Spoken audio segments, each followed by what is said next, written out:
तो हेलो दोस्तों, स्वागत है आपके अपने चैनल ड्रोना क्लब में। और आ गए हम नेक्स्ट वीडियो के साथ।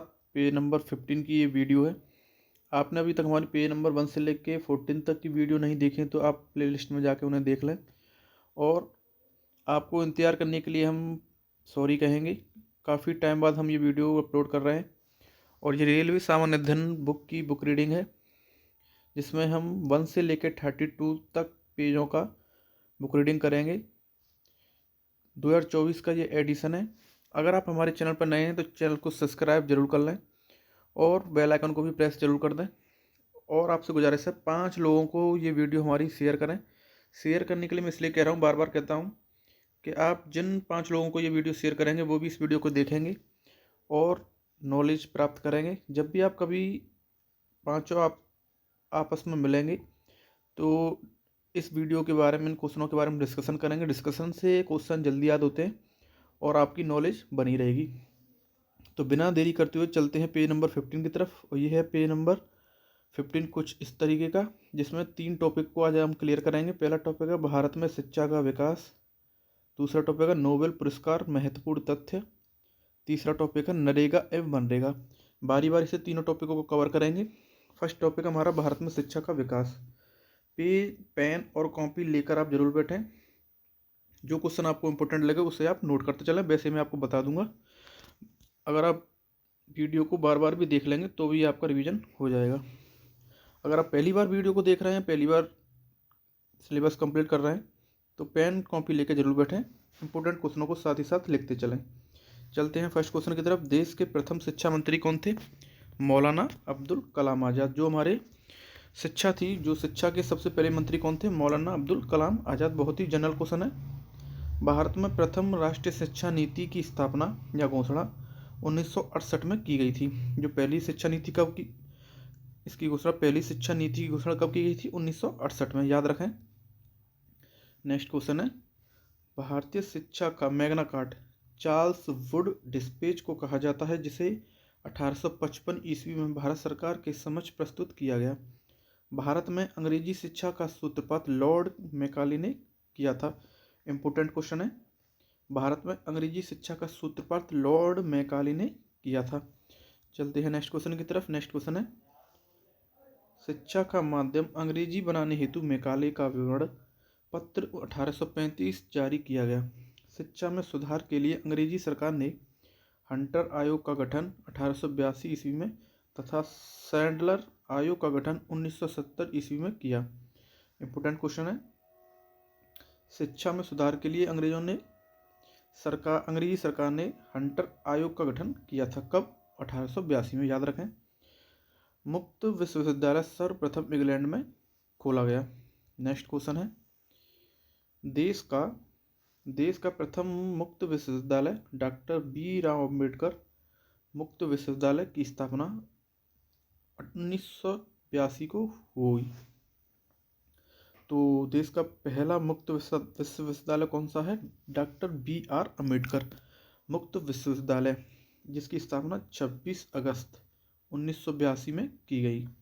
इंदिरा गांधी मुक्त विश्वविद्यालय इग्नू नई दिल्ली की स्थापना 1985 में की गई। दिल्ली का सबसे प्रसिद्ध या जानने या मानने वाला विश्वविद्यालय कौन सा है?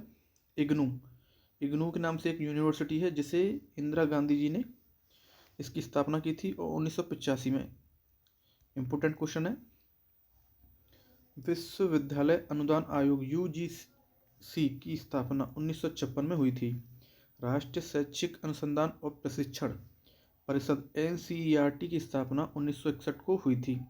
एनसीईआरटी जाना माना एक किताबों का प्रकाशन है, जो 1961 में इसकी स्थापना की गई थी। और जितनी भी हम वनडे एग्ज़ाम या बहुत ही यूपीएससी अच्छे लेवल की तैयारी करते हैं तो इन्हीं किताबों से हम पढ़ के करते हैं, क्योंकि इनका कंटेंट बहुत ही जेन्युइन और एक्यूरेसी के साथ होता है।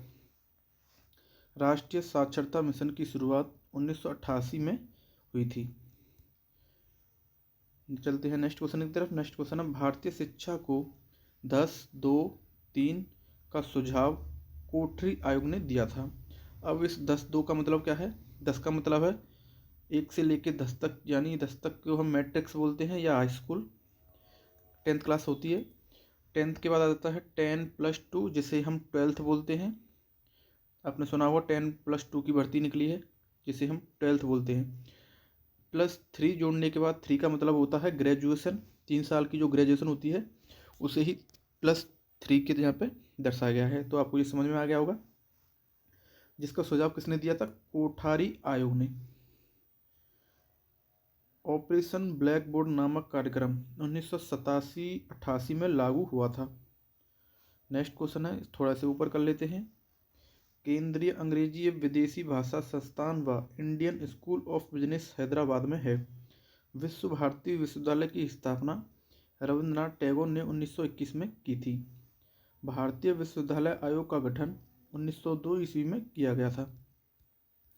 दोस्तों आपकी जानकारी के लिए बता दूं, जो लोग बुक खरीदते हैं और बुक से पढ़ाई करते हैं, बुक से पढ़ना अच्छी बात है, लेकिन कुछ लोग होते हैं जिन पर बार बार बुक नहीं खरीदी जाती है, बुक के लिए इतना बजट नहीं होता है, इतने पैसे वो इतना इकट्ठा स्टोर नहीं कर पाते हैं कि बुक ले लें। और ये बुक क्या होती हैं कि ये हर साल अपडेट होती रहती हैं, कुछ ना कुछ इनमें बदलता रहता है, कुछ बढ़ता ही रहता है। तो हर साल हमें ये बुक खरीदनी पड़ती है और अलग अलग हम हर साल करने के लिए इतने पैसे नहीं जुटा पाते हैं। तो पढ़ने वाला व्यक्ति कैसे भी कहीं से भी पढ़ सकता है। एक फ़ोन आज ऐसा माध्यम बन चुका है कि पढ़ने वाले के लिए फ़ोन बहुत बड़ा साधन बन गया है। अगर वो लगन से पढ़ाई करता है, फ़ोन से हम सारी चीज़ें प्राप्त कर सकते हैं पढ़ने के लिए। तो वीडियो के माध्यम से मैं आपको ये सुविधा दे रहा हूँ। अगर आप में ही एक जुनून है, असली जुनून है पढ़ने को लेकर, तो आप फ़ोन से भी सारे क्वेश्चन जीके के अटेम्प्ट कर सकते हैं, बुक की ज़रूरत नहीं पड़ेगी। अगर खासकर आपको ज़्यादा ही ज़रूरत है तो भी आप बुक लें, अन्यथा PDF या वीडियो के माध्यम से आप फ़ोन से ही तैयारी कर सकते हैं, डिजिटल डिवाइस से भी तैयारी कर सकते हैं। तो चलते हैं नेक्स्ट क्वेश्चन की तरफ। आज़ादी के बाद शिक्षा में सुधार के लिए सरकार ने राधा कृष्ण आयोग का गठन 1948-49 ईस्वी में किया था। तो आज़ादी के बाद शिक्षा में सुधार का गठन एक आयोग बनाया गया था जिसका नाम था राधा कृष्ण आयोग। और कब बनाया गया था? 1948-49 ईस्वी में। भारत में सर्वप्रथम IIT खड़गपुर की स्थापना 1991 ईस्वी में की गई थी, 1951 ईस्वी में की गई थी। तो IIT एक बहुत बड़ी संस्था है जिसकी सबसे पहले सर्वप्रथम इसकी स्थापना कहाँ पर की गई थी? खड़गपुर में, जिसे IIT खड़गपुर के नाम से बताया गया। और कब की गई थी? 1951 में। चलते हैं नेक्स्ट क्वेश्चन की तरफ। भारत के प्रथम इंजीनियरिंग कॉलेज रुड़की की स्थापना 1847 में हुई थी। फोर्ट विलियम कॉलेज की स्थापना 1800 ईस्वी में लॉर्ड वेलेजली कोलकाता में किया था। अब एक फोर्ट वेलेजली कॉलेज है, बहुत ही प्रसिद्ध कॉलेज है, जिसकी स्थापना किसने की थी? लॉर्ड वेलेजली ने। और कहाँ पर? कोलकाता में। चलते हैं नेक्स्ट क्वेश्चन की तरफ। नेक्स्ट क्वेश्चन है, जामिया मिलिया इस्लामिया विश्वविद्यालय की स्थापना 1920 में मोहम्मद अली जौहर ने की थी। शिक्षा का मौलिक अधिकार अधिनियम 1 अप्रैल 2010 को लागू हुआ। शिक्षा का मौलिक अधिकार कब लागू हुआ? 1 अप्रैल 2010 को। राष्ट्रीय शिक्षा दिवस कब मनाया जाता है? 11 नवंबर को। इम्पोर्टेंट क्वेश्चन है, आप याद रखें। शिक्षा दिवस कब मनाया जाता है? 11 नवंबर को। तो ये थे हमारे टॉपिक नंबर 1 के कुछ इम्पोर्टेंट क्वेश्चन। चलते हैं टॉपिक नंबर 2 की तरफ। दोस्तों अगर आपको हमारा कंटेंट अच्छा लग रहा है तो वीडियो को लाइक जरूर कर दें। वीडियो को लाइक करने से होता कुछ नहीं है, सिर्फ हमें एक मोटिवेशन मिलता है जिससे हम नेक्स्ट वीडियो बनाने के लिए उत्सुक होते हैं और जोश के साथ हम नेक्स्ट वीडियो अपलोड करते हैं। तो नोबेल, चलते हैं नेक्स्ट क्वेश्चन। और नेक्स्ट क्वेश्चन है नोबेल पुरस्कार से संबंधित, जो कि नोबेल पुरस्कार दिए जाते हैं, जो स्वीडन इसको पुरस्कृत करता है। और महत्वपूर्ण तथ्य यानी इम्पोर्टेंट क्वेश्चन ही रखे गए हैं जो खासकर एग्जाम में पूछे गए हैं। पहला क्वेश्चन है, नोबेल पुरस्कार स्वीडन के रसायनविद अल्फ्रेड बर्नार्ड नोबेल 1833-96 के पुण्यतिथि पर उनकी स्मृति में दिया जाता है। अब देखो, ये नोबेल पुरस्कार है, कब दिया जाता है? तो स्वीडन के रासायनिक हैं, यानी एक स्वीडन के वैज्ञानिक हैं, और उनके पुण्यतिथि यानी मृत्यु की जो तिथि है, पुण्यतिथि कहते हैं, उनकी स्मृति में यानी उनकी यादगार में ये पुरस्कार दिया जाता है जिसका नाम है नोबेल पुरस्कार। और पूर्ण तिथि किसकी है? अल्फ्रेड बर्नार्ड नोबेल, जिनका सरनेम क्या है? नोबेल। सरनेम के ही नाम पर पुरस्कार का नाम नोबेल पुरस्कार। और ये कब से जान दिया जाता है? 1833 से इसको, यानी 1833 और 96 में उनकी पुण्यतिथि थी, उनकी स्मृति में इस पुरस्कार को दिया जाता है। तो इसी के बारे में कुछ इंपॉर्टेंट क्वेश्चन है, उनको हम आज क्लियर करेंगे। बहुत ही महत्वपूर्ण पुरस्कार है ये, और उससे कई क्वेश्चन बनते हैं। नेक्स्ट क्वेश्चन है, अल्फ्रेड ने 1867 में डायनामाइट की खोज की। एक डायनामाइट पदार्थ है जो विस्फोटक तरीके से कामों में लिया जाता है। और नोबेल पुरस्कार शुरुआत 1901 में का वितरण प्रतिवर्ष 10 दिसंबर को स्टॉकहोम स्वीडन तथा ओस्लो नॉर्वे में होता है। अब ये कब दिया जाता है? तो 10 दिसंबर को। हर साल के दिसंबर महीने की 10 तारीख को ये दिया जाता है। और इसकी शुरुआत कब हुई थी? 1901 में। कब हुई थी? 1901 में। और इसे देता कौन है? स्टॉकहोम के स्वीडन, ओस्लो के नॉर्वे में इसका जो पुरस्कार किया जाता है, ये 2 स्थानों पर किया जाता है। अब ये कितने क्षेत्रों में दिया जाता है, उस क्वेश्चन को पढ़ेंगे। नोबेल पुरस्कार 6 क्षेत्रों में, पहला है भौतिकी, रासायनिक, शारीरिक विज्ञान, चिकित्सा, साहित्य, शांति एवं अर्थशास्त्र। इन 6 क्षेत्रों में इसको दिया जाता है। द्वारा पढ़ेंगे क्वेश्चन को। नोबेल पुरस्कार 6 क्षेत्रों में दिया जाता है। पहला है भौतिकी, दूसरा है रासायनिक, तीसरा है शारीरिक विज्ञान, चौथा है चिकित्सक, पांचवा है साहित्य, छठवां है शांति के लिए। और पहला रासायनिक, दूसरा शारीरिक विज्ञान, तीसरा चिकित्सक, चौथा साहित्य, पांचवा शांति और छठा है अर्थशास्त्र के लिए। तो 5 क्षेत्रों में दिया जाता है। क्वेश्चन बन जाता है कि किन क्षेत्रों में नोबेल पुरस्कार को दिया जाता है। 4 ऑप्शन में से एक ऑप्शन में से रख देगा और 3 अलग रख देगा। तो आपको चॉइस करना पड़ेगा और ऑप्शन को क्लिक करना पड़ेगा। चलते हैं नेक्स्ट क्वेश्चन की तरफ। और नेक्स्ट क्वेश्चन है, अर्थशास्त्र के लिए नोबेल पुरस्कार स्वीडिश रिक्सबैंक द्वारा अपनी 300वीं वर्षगांठ के उपलक्ष्य में वर्ष 1967 में आरंभ किया गया और 1979 में पहली बार रांगर फ्रिस नॉर्वे एवं जेन टिनबर्जेन हॉलैंड को प्रदान किया गया। यानी क्या कह रहा है, बहुत ही लंबा क्वेश्चन है, द्वारा पढ़ेंगे इसको। अर्थशास्त्र के लिए नोबेल पुरस्कार स्वीडिश रिक्सबैंक द्वारा अपनी 300वीं वर्षगांठ के उपलक्ष्य में वर्ष 1967 में आरंभ किया गया और 1969 में पहली बार रांगर फ्रिस नॉर्वे जेन टिनबर्जेन हॉलैंड को प्रदान किया गया था। तो ये यहाँ पे अर्थशास्त्र की बात कर रहा है, यानी 6 क्षेत्रों में दिया जाता है। 6 क्षेत्रों में से एक ये क्षेत्र है, कौन सा? अर्थशास्त्र। तो अर्थशास्त्र में किसने नोबेल पुरस्कार को यानी देने का जिम्मेदारी ली? स्वीडिश रिक्सबैंक ने। यानी अर्थशास्त्र के क्षेत्र में कौन सा नोबेल पुरस्कार कौन देता है? Swedish Riksbank. और इसकी मतलब देने की तिथि कौन सी है? 1969 में पहली बार रांगर फ्रिस नॉर्वे एवं जेन टिनबर्जेन हॉलैंड को प्रदान किया गया था। ये 2 नाम के व्यक्ति हैं, इनको पहली बार अर्थशास्त्र में मिला था। और किसने दिया था? स्वीडिश रिक्सबैंक ने। तो चलते हैं नेक्स्ट क्वेश्चन की तरफ। और नेक्स्ट क्वेश्चन है, अमर्त्य सेन को वर्ष 1998 में अर्थशास्त्र कल्याण के लिए नोबेल पुरस्कार मिला था।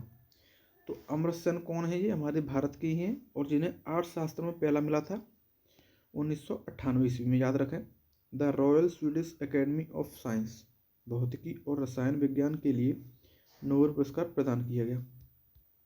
चलते हैं नेक्स्ट क्वेश्चन की तरफ। स्वीडिश एकेडमी ऑफ लिटरेचर साहित्य के लिए नोबेल पुरस्कार प्रदान करती है। बैंक ऑफ स्वीडन अर्थशास्त्र के लिए तथा नॉर्वे की संसद स्टोटरिक शांति के लिए नोबेल पुरस्कार प्रदान करती है। अब यहाँ पे बात हो रही है यानी साहित्य के लिए कौन यहाँ पे नोबेल पुरस्कार को पुरस्कारित करता है? Swedish academy of literature. और अर्थशास्त्र के लिए तथा नॉर्वे संसद स्टैटिक शांति के लिए करती है। यानी शांति के लिए कौन करता है? नॉर्वे की संसद। नॉर्वे की संसद शांति के लिए नोबेल पुरस्कार प्रदान करती है।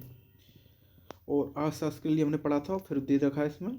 अर्थशास्त्र के लिए कौन देता है? बैंक ऑफ स्वीडन, यानी स्वीडन की बैंक अर्थशास्त्र के लिए देती है। शांति के लिए नॉर्वे की संसद देती है। चलते हैं नेक्स्ट क्वेश्चन की तरफ। कोरोलिन्स्का चिरोजिकल इंस्टीट्यूट स्वीडन शरीर विज्ञान अथवा चिकित्सा के लिए नोबेल पुरस्कार प्रदान करती है। अब शरीर विज्ञान अथवा चिकित्सा के लिए कौन नोबेल पुरस्कार प्रदान करता है? कोरोलिन्स्का चिरोजिकल इंस्टीट्यूट ऑफ स्वीडन, यानी स्वीडन ही है, एक तरीके से हम स्वीडन बोलेंगे। स्वीडन ही चिकित्सा के लिए और शारीरिक विज्ञान के लिए नोबेल पुरस्कार प्रदान करता है। तो नेक्स्ट क्वेश्चन है, भारत को पहला नोबेल साहित्य क्षेत्र में 1913 में रविंद्रनाथ टैगोर पहले एशियाई को गीतांजलि के लिए प्रदान किया गया था। अब वेरी वेरी इंपॉर्टेंट क्वेश्चन है, आप इसे नोट कर सकते हैं और याद रखें हमेशा। भारत को पहला नोबेल पुरस्कार साहित्य क्षेत्र में, यानी पहला मिल चुका है लेकिन साहित्य की बात हो रही है। साहित्य में पहला पुरस्कार किसे मिला था? रविंद्रनाथ टैगोर को। साहित्य यानी पत्र लेखन, जो लेखन का काम होता है, लेखक होते हैं। तो पहला रविंद्रनाथ टैगोर को मिला था नोबेल पुरस्कार। और किसकी स्मृति में मिला था? गीतांजलि, यानी गीतांजलि एक किताब है, उसकी स्मृति में इनको रविंद्रनाथ टैगोर मिला था, यानी नोबेल पुरस्कार मिला था किसको? रविंद्रनाथ टैगोर को। नोबेल पुरस्कार प्राप्त करने वाली पहली भारतीय महिला मदर टेरेसा थी, जिन्हें 1979 में शांति का नोबेल पुरस्कार मिला था। ये भी इम्पोर्टेंट क्वेश्चन है। चलते हैं नेक्स्ट क्वेश्चन की तरफ। नेक्स्ट क्वेश्चन है, नोबेल पुरस्कार प्राप्त करने वाले एकमात्र मुस्लिम प्रोफेसर अब्दुल कलाम थे। अब किसकी बात हो रही है? मुस्लिम, जो कि भारतीय थे। और किसको मिला था? प्रोफेसर अब्दुल कलाम। अभी हमने शिक्षा का टॉपिक पढ़ा था, तो पहले शिक्षा मंत्री कौन थे? प्रोफेसर अब्दुल कलाम आज़ाद। और उन्हीं को शिक्षा के क्षेत्र में अब्दुल कलाम को ये पुरस्कार प्रदान किया गया था। विज्ञान में नोबेल पुरस्कार किसे मिला था? प्राप्त करने वाले प्रथम भारतीय सीवी रमन। कब? 1930 में। जितने भी क्वेश्चन है दोस्तों, इम्पोर्टेंट क्वेश्चन है, आप इन्हें याद रखें। चलते हैं नेक्स्ट क्वेश्चन की तरफ। नोबेल पुरस्कार 2019 के तहत 9.0 मिलियन स्वीडिश क्रोनर 7.11 करोड़ दी गई। यानी अब राशि की बात हो रही है। नोबेल पुरस्कार में कितनी राशि दी जाती है? 9 मिलियन, यानी 7 करोड़ के लगभग। द्वितीय विश्व युद्ध के समय 1940 से 1942 तक नोबेल पुरस्कार नहीं दिया गया। अब 1940 से लेकर 1942 तक द्वितीय विश्व युद्ध चल रहा था, तो यहाँ से हमारे दो क्वेश्चन क्लियर हो गए। यानी द्वितीय विश्व युद्ध कब चालू हुआ? 1940 से लेकर 42 तक। और जिसमें दूसरा क्वेश्चन हो गया हमारा, नोबेल पुरस्कार नहीं दिया गया, यानी विश्व युद्ध के कारण नोबेल पुरस्कार को वहाँ पर नहीं दिया गया। चलते हैं नेक्स्ट क्वेश्चन की तरफ। नोबेल पाने वाली पहली महिला मैडम क्यूरी 1903 में रेडियो सक्रियता की खोज हेतु है। यानी पहली महिला की बात हो रही है। पहली महिला को नोबेल पुरस्कार किसको मिला था? मैडम क्यूरी को। और किस लिए? रेडियो सक्रियता की खोज के लिए। कब मिला था? 1903 में। नोबेल पुरस्कार के किसी एक क्षेत्र में 3 से अधिक व्यक्ति संयुक्त विजेता नहीं हो सकते हैं। यानी नोबेल पुरस्कार को केवल 3 बार ही दिया जाता है एक क्षेत्र में। 3 बार, यानी एक क्षेत्र में नोबेल पुरस्कार को हम 3 बार ही दे सकते हैं। 3 बार के बाद उस क्षेत्र को देना, वहाँ पर प्रतिबंध लगा दिया जाएगा। यानी 3 बार के बाद नोबेल पुरस्कार नहीं मिलेगा एक क्षेत्र में। अब तक केवल 2 बार 2 व्यक्तियों को मरणोपरांत यह पुरस्कार दिया गया है। यानी मरने के बाद 2 व्यक्तियों को ही नोबेल पुरस्कार दिया गया है। नेक्स्ट क्वेश्चन है 1974 में नियम बना कि मरणोपरांत किसी को नोबेल पुरस्कार नहीं दिया जाएगा। कब बना? 1974 में, यानी मरने के बाद किसी को नोबेल पुरस्कार नहीं दिया जाएगा। यह नियम कब बना? 1974 में। सबसे कम उम्र में नोबेल प्राप्त करने वाली पाकिस्तान की मलाला, ये यहाँ पर कुछ दिख नहीं रहा है लेकिन मैं आपको बोल के बता देता हूँ। यहाँ पे क्या है? ये मलाला यूसुफजई, 17 वर्ष की, जिसे 2014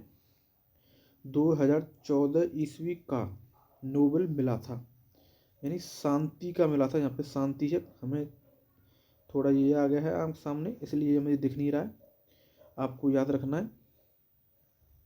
यहाँ पर है मलाला यूसुफजई, जो कि पाकिस्तान की है, जिसे शांति के क्षेत्र में नोबेल मिला था। कब मिला था? 2014 में।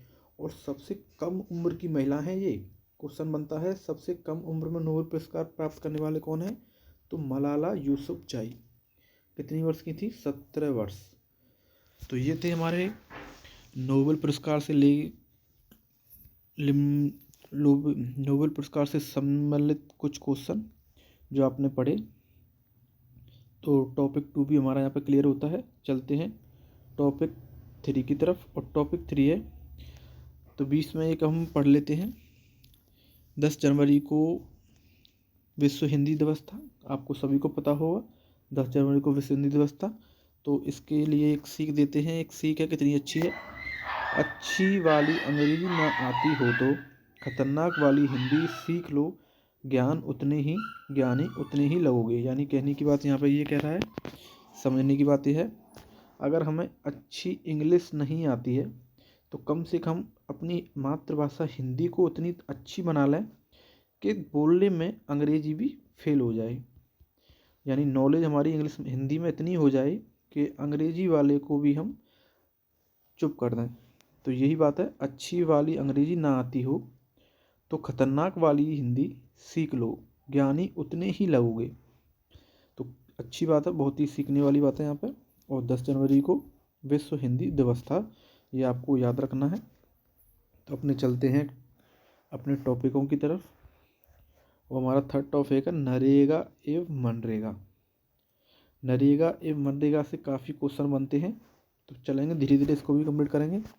नरेगा का पूर्ण रूप राष्ट्रीय ग्रामीण रोजगार गारंटी अधिनियम है, national rural employment guarantee act. तो एन से हो जाएगा नेशनल, आर से हो जाएगा रूरल, ई से हो जाएगा एम्प्लॉयमेंट, जी से हो जाएगा गारंटी, और ए से हो जाएगा एक्ट। तो ये आपको फुल फॉर्म याद रखनी है, पेपर में पूछ लेता है। राष्ट्रीय ग्रामीण रोजगार गारंटी अधिनियम को 25 अगस्त 2005 को संसद में पारित होने के बाद 7 सितंबर 2005 को अधिसूचित किया गया। नेक्स्ट क्वेश्चन है, इसका शुभारंभ 2 फरवरी 2006 को प्रधानमंत्री मनमोहन सिंह द्वारा आंध्र प्रदेश के अनंतपुर जिले के बंदलापल्ली गांव से हुआ। 2 अक्टूबर 2009 को नरेगा का नाम परिवर्तित कर मनरेगा महात्मा गांधी रोजगार गारंटी अधिनियम कर दिया गया। नाम में परिवर्तन कब किया गया? 2 अक्टूबर 2009 को मनरेगा कर दिया गया। नेक्स्ट क्वेश्चन है,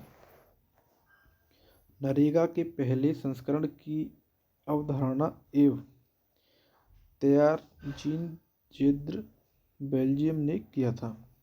इस योजना का मुख्य उद्देश्य गरीबी रेखा से नीचे रह रहे लोगों की न्यूनतम 10 दिनों का रोजगार प्रदान करना है, जिसमें महिलाओं की भागीदारी कितनी है?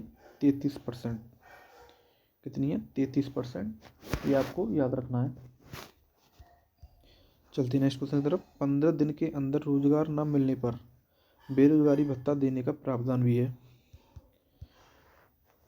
इस योजना के अंतर्गत निवास स्थान से 5 किलोमीटर के दायरे में रोजगार देने का प्रावधान है। इससे अधिक दूर होने पर 10% अतिरिक्त मजदूरी मिलेगी। तो बहुत ही अच्छी योजना है। इस योजना के तहत कार्य की अवधि 7 घंटे तथा सप्ताह में 6 दिन ही काम करना शामिल है। 1 दिन की छुट्टी है।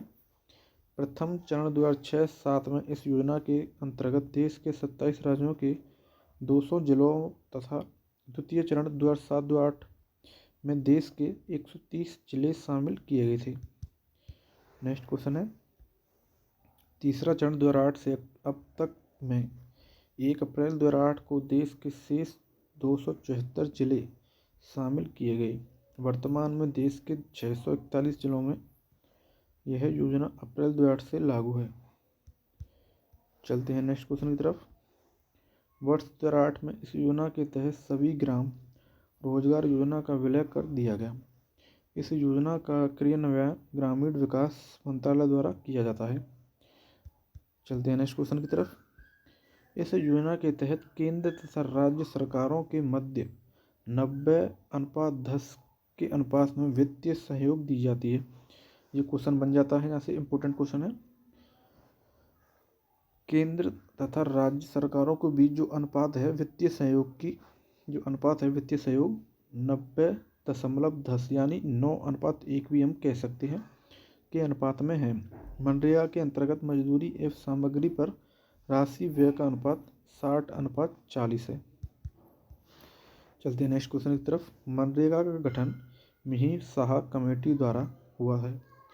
वर्ष 2015 में विश्व बैंक ने मनरेगा को वैश्विक स्तर का सबसे बड़ा रोजगार कार्यक्रम कहा है।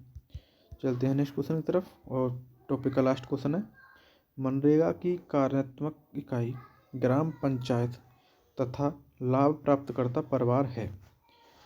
तो ये थे हमारे पेज नंबर 15 के कुछ इम्पोर्टेंट क्वेश्चन।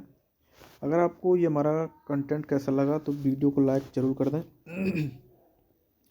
और अगर आप हमारे चैनल पर नए हैं तो चैनल को भी सब्सक्राइब जरूर कर लें, बेल आइकन को भी प्रेस कर दें। दोस्तों आपसे मैं फिर कहूँगा वीडियो को 5 लोगों में शेयर ज़रूर करें। शेयर करने से क्या है, इस कंटेंट को वो देखेंगे, पढ़ेंगे। जब भी आप आपस में मिलेंगे तो एक दूसरे से डिस्कशन करेंगे। डिस्कशन करने से एक माहौल बनेगा पढ़ने का और चीज़ें जल्दी याद होंगी। तो ये थी हमारी पेज नंबर 15 की वीडियो। अभी तक आपने हमारी 1 से लेके 14 तक वीडियो नहीं देखे तो प्ले लिस्ट में जाके आप देख सकते हैं।